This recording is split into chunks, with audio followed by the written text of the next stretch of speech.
Hello, I'm David. I'm Bryson. And I'm Jonathan. And today we're going to talk about all the quality gates and stages that you would like to include in your DevOps pipeline. It is really critical not only to build code in a continuous fashion, but you also want to be able to build code with quality. And today we're going to talk about static code analysis, unit testing, code coverage, and post-deployment testing. All those stages are needed to make sure that your code have quality when you build it and then deploying it. I'm going to turn it over to Jonathan. So static code analysis tools can do the following automatically. Analyze code syntax for correctness. Enforce code styling standards across each file. Find instances of duplicate code. Identify security vulnerabilities like SQL injections. And it can identify sections of code that can be refactored to improve performance. So in short, static code analysis can improve an application's performance and security. In addition, it can improve the readability of the source code. Static code analysis should take place during the create phase of the CICD pipeline. In other words, static code analysis should be run before software testing begins. When choosing a static code analysis tool, make sure to choose one that supports the programming language that the project was built with. And here are some of the most popular static code analysis tools. You got SonarQube, Veracode, Amazon CodeGuru, and PyCharm, to name a few. And now to talk to you about unit testing, we have Bryson. The next step of the test pipeline would be unit testing. This is done in code, and it covers the smallest portion of code that functions. So this would be a module or a class, or even as small as a function or an individual method. From a cost perspective, this is saving both time, so cost for your developers, and money, which ends up being cost of the code going out to production. By testing the smallest bits of code, you're going to increase iteration speed and remove the guesswork from refactoring. A decent unit test also forces the dev to think more thoroughly through all of the inputs, outputs, and error conditions. The next part of unit testing is the unit integration test, which links 1 to 2 layers up or down from your current unit. So the unit integration test eschews mocks, stubs, and fakes in favor of your real production functionality. Unit tests reduce uncertainty in individual parts, but unit integration tests verify the sum of the parts together. Unit integration testing does not replace unit testing. It enhances the value of unit testing. They complement one another. The next part of the pipeline is code coverage, and David will tell us more about that. All right, so code coverage, what is it, right? Code coverage is nothing more than the percentage of the code that are covered by automated unit testing. So as Bryson mentioned, right, you write a lot of unit tests, you write a lot of unit integration tests, but what those tests actually cover, right?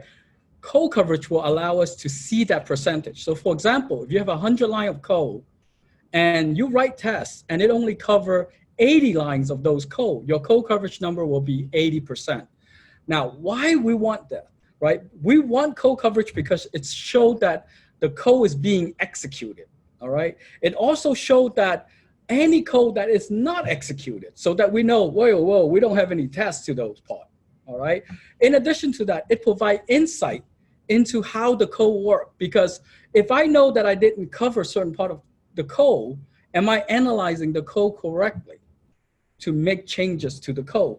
And then also the last part of it makes developer think more about the code, how the code interact, how the code work together, right? So the combination of unit testing, which is unit tests and unit integration tests, combined with code coverage will give you a lot more insight. Now, one fallacy about code coverage is people think that the higher code coverage number you have or percentage you have, that means your code is actually better.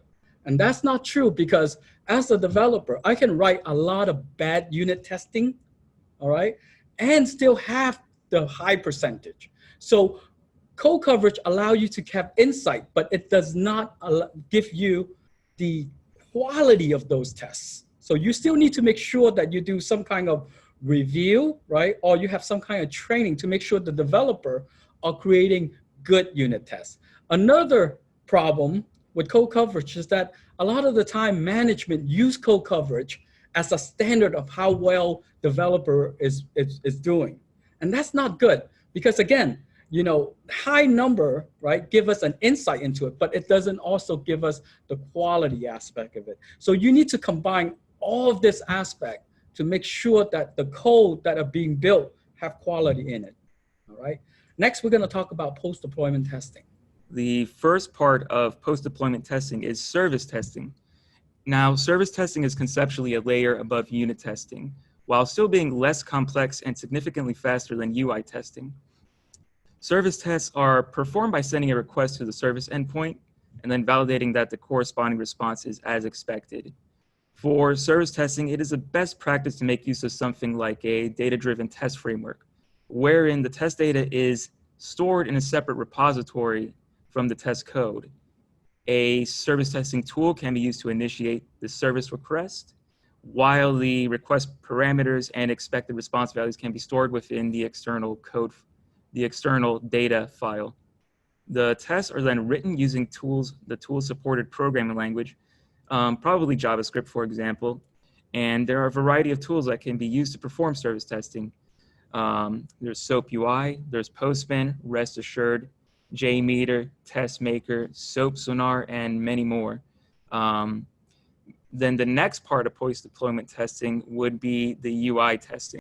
Right. The UI smoke testing is done before accepting a build for further testing. The goal is to verify that basic UI functionality works as expected. So these are functional tests that exercise the complete program with various inputs. If they fail, the pipeline should automatically reject the deployment. UI smoke tests provide more effective QA as a whole by detecting bugs earlier and speeding up troubleshooting. It adds another layer of confidence to application builds. So a typical UI smoke test will navigate through the screens and verify the key functionality of your app. That could be logins or forms, your customer cart, any kind of file transfer up or down, and sometimes your navigation as well. As you can see, it is really critical to have all these quality gates or stages within your development pipeline. All these stages ensure that you have a mature, optimal development pipeline. Make sure that you have static code analysis to check for code quality and site vulnerability. Make sure you have unit testing, which include unit tests and unit integration tests. Make sure you have code coverage to give you an idea of how the tests or what portion of the code are covered by those tests. And then of course, for post-deployment testing, you wanna make sure you have service level automated tests and also UI level automated tests. And here's the most important part, because it's a development pipeline, you wanna keep all those stages that we mentioned in the first video, including all these quality stages, to about 30 minutes, because we need that fast feedback to the development and the QA team to make sure that that build or code deployment are working correctly. Thank you so much for watching this video. We will have more video coming up that talk about other stages of the development pipeline. Thank you so much. This is David. Bryson.